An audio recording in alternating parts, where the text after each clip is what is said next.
Bonjour Emmanuel Flavien Aïdjuno.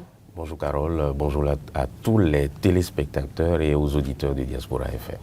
Alors, votre caméra, c'est bien là. J'aurais aimé que vous vous adressiez directement aux téléspectateurs, mais vous avez préféré mon beau visage ce matin.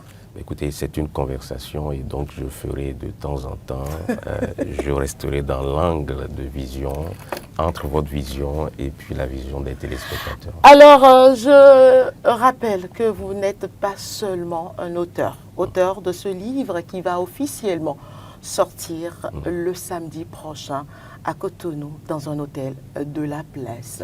Alors, vous êtes également homme des médias et économiste de formation. Bienvenue sur ce plateau. Merci beaucoup, c'est un plaisir. Alors, les petits mots ont de grands pouvoirs. Je vais directement. Qu'est-ce qui vous a inspiré ce titre et le contenu de ce livre? Merci beaucoup.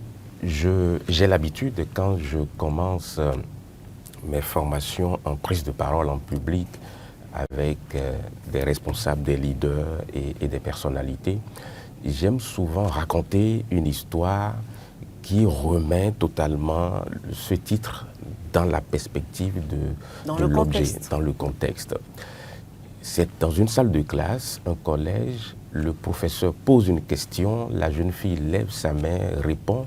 La réponse n'était pas totalement bonne. Le professeur rabroue la fille, se moque d'elle, la classe prend le relais, la fille est devenue très triste et préoccupée.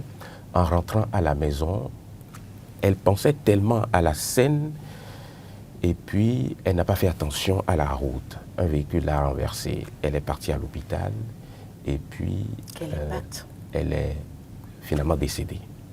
C'était un vendredi. Le professeur va à l'église le dimanche, écoute la prédication de l'homme de Dieu et se confond en remords et se dit, le lundi, je vais présenter des excuses à cette jeune fille que j'ai froissée par mes mots. Il arrive au cours le lundi, il ne voit ni la fille en question, ni sa camarade qui est à côté d'elle, puisque habituellement les deux vont souvent ensemble. Et il pose la question à la classe, où est-elle, votre camarade? Tout le monde dit, on ne l'a pas vue. Le professeur reprend, et sa camarade, on ne l'a pas vue. Quelques minutes après, sa camarade entre dans la classe, le visage triste, et le professeur lui demande, où est ta camarade? Et la fille répond, vous l'avez tuée.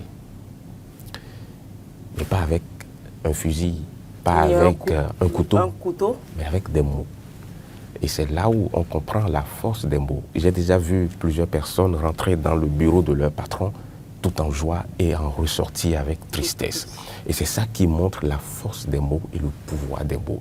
Et donc nous voulons, au travers de cet ouvrage, commencer à apprendre aux enfants dès le bas âge que les mots doivent être utilisés avec le plus grand soin pour ne pas froisser et pour ne pas mettre les gens mal à l'aise. Alors, quelle est la cible de cet ouvrage? À première vue, oui, le livre est sur ce plateau. À première vue, on dirait que c'est juste les enfants, mais est-ce la seule cible? Non, pas du tout. Pas du tout. C'est un livre illustré, un livre pédagogique que nous avons pensé et qui, en réalité, aborde la thématique du dialogue parent-enfant, mais avec l'art oratoire comme véhicule de transmission des valeurs, mais aussi des compétences transversales. Et donc, l'ouvrage est adressé d'abord aux enfants de 7 à 15 ans, mais ensuite aux parents également, qui vont faire équipe avec les enfants pour pouvoir les amener à acquérir ces compétences dont nous parlons et ces valeurs. Mais ce n'est pas seulement un livre, tout est parti d'une réflexion plus globale et qui a abouti sur un projet de façon très structurée. D'abord, nous sommes partis d'un constat que les repères éducatifs dans lesquels nos enfants évoluent aujourd'hui sont de plus en plus, on va dire, on va vers l'affaiblissement de ces repères pour plusieurs raisons. Première raison, papa travaille, maman travaille, donc les deux sont débordés, quittent la maison tôt et rentrent tard. Les enfants sont laissés, on va dire, au mieux des cas, la domestique, oui. ou aux grands frères s'il y en a, et au pire, c'est à eux-mêmes et à la rue.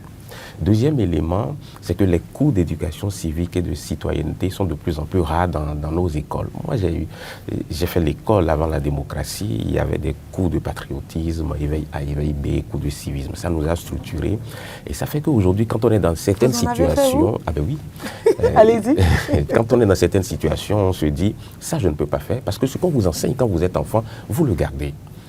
Troisième élément, c'est l'avènement des réseaux sociaux avec tout le corollaire que cela transporte, le renversement des valeurs et aussi les contenus qui sont sans valeur ajoutée.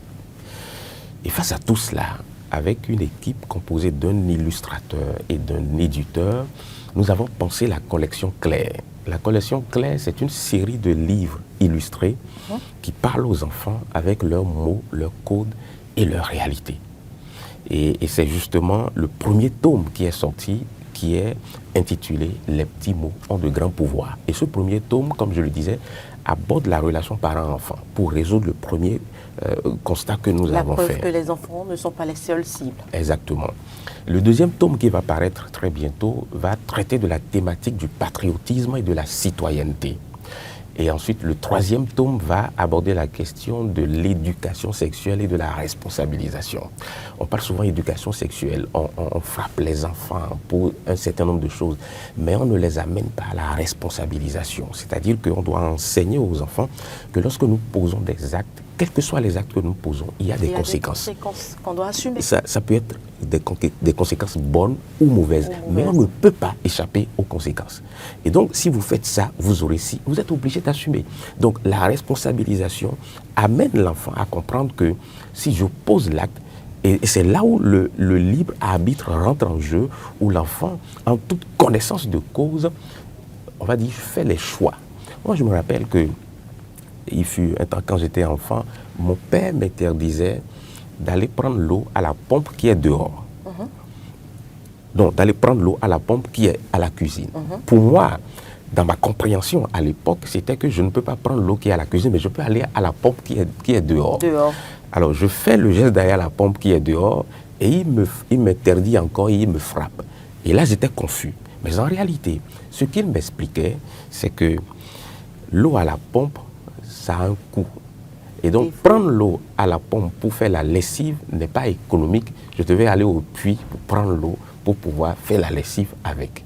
Donc, lorsqu'on n'explique pas les processus, lorsqu'on ne met pas la responsabilisation dans le jeu, l'enfant est confus et fait les choses de manière mécanique. Mais après, il peut faire des erreurs. Parce que les interdits, tout le monde est tenté vers les interdits. Mais quand on explique et on comprend, donc cette démarche est au cœur de notre réflexion. Et cette collection Claire est une collection totalement pédagogique, mais aussi patriotique, qui va amener les enfants à prendre, on va dire, de l'élan, mais aussi à s'instruire et à devenir des leaders charismatique, engagé et responsable. Vous venez de donner un exemple sur votre personne. Je vais quand même vous poser cette question. Quelle est la part de vous-même qui se retrouve dans cet ouvrage? On va dire que je suis parti de mon propre vécu pour les portes que j'ai pu ouvrir avec ma capacité à pouvoir être convaincant et à dire les choses que je pense. Et tout est parti déjà dans les années collège où je faisais des commentaires de matchs sur les terrains de foot au collège. Ensuite, j'étais très turbulent en classe, mais qui le faisait avec beaucoup de tact. Donc, je faisais partie des élèves les plus, on va dire, entre griffes pagailleurs, qui troublaient la classe, mais qu'on n'attrapait jamais.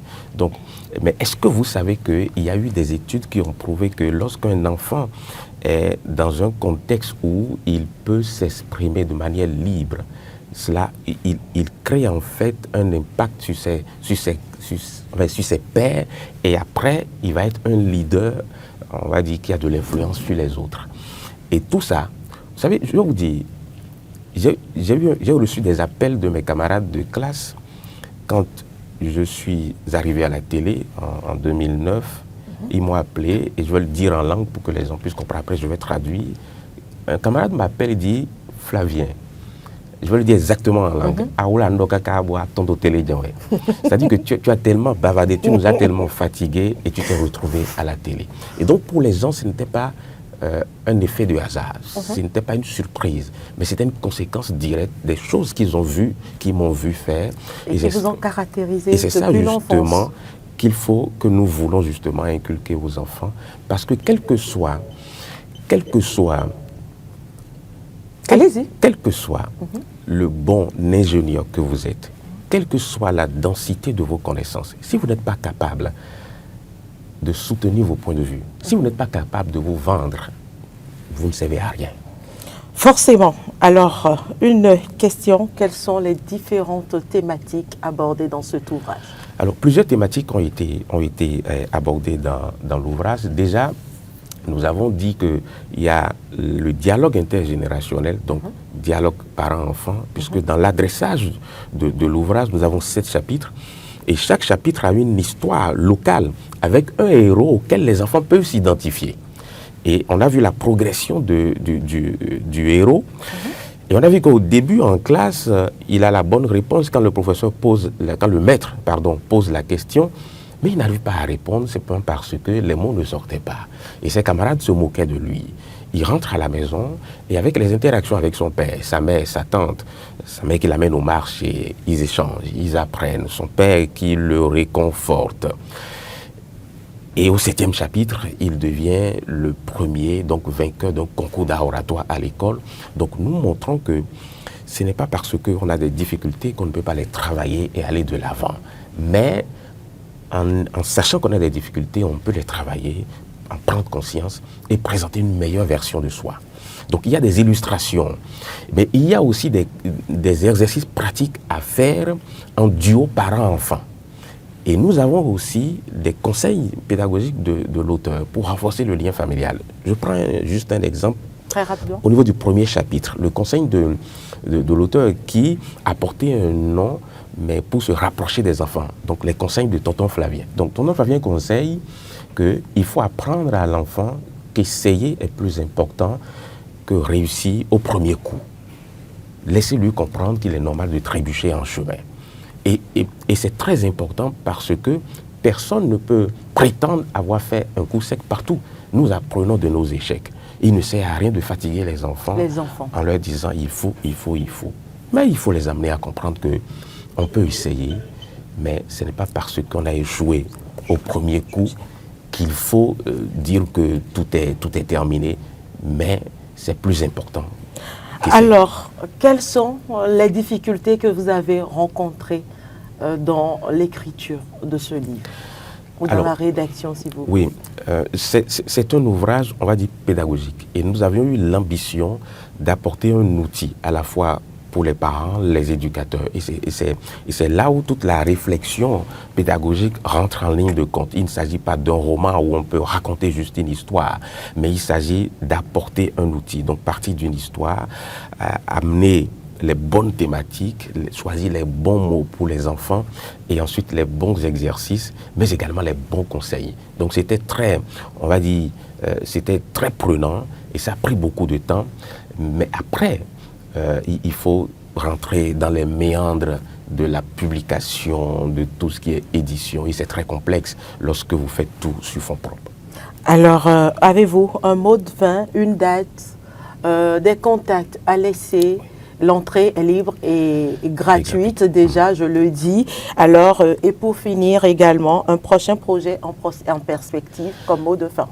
Alors, je vais dire que le lancement de cet ouvrage, Les petits mots ont de grands pouvoirs, qui est d'ailleurs préfacé par Madame Inès Garoué-Fassia, que nous connaissons pour tout ce qu'elle a eu à faire pour les enfants dans ce pays, que nous remercions d'ailleurs pour avoir accepté de préfacer cet ouvrage.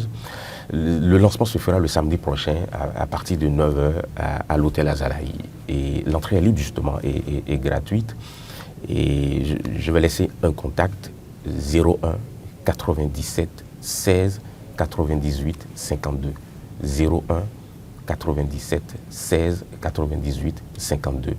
Ça va être un grand moment de littérature, mais aussi de pédagogie. Et nous allons partager énormément les coulisses de cet ouvrage et justement des personnalités qui sont sensibles à l'éducation des enfants seront de la partie. Ça va être un grand moment. Qui sont ceux qui sont invités? Alors, nous avons d'abord la préfacière, nous avons un invité de marque dont je voudrais taire le nom pour l'instant. Et nous avons des chefs d'entreprise, nous avons des autorités qui seront de la partie et tout. Le prix du livre, déjà sur ce plateau, pour ceux qui voudraient bien en acheter? Le livre est à un prix unique de 10 000 francs. C'est pour moi ou je dois payer? Je vous retrouve tout à l'heure dans les couloirs de Eden Télévision. Merci Flavien Emmanuel Aïdino. Je rappelle que vous êtes économiste de formation, homme de médias et également depuis, à travers cet ouvrage, ce livre, vous devenez un grand auteur béninois, mais qui a pour cible à la fois les enfants et les parents. Nous allons vous souhaiter une très bonne journée et une grande réussite dans vos projets, dans ce grand projet d'ailleurs. Très belle journée et très bonne semaine à vous. Merci beaucoup.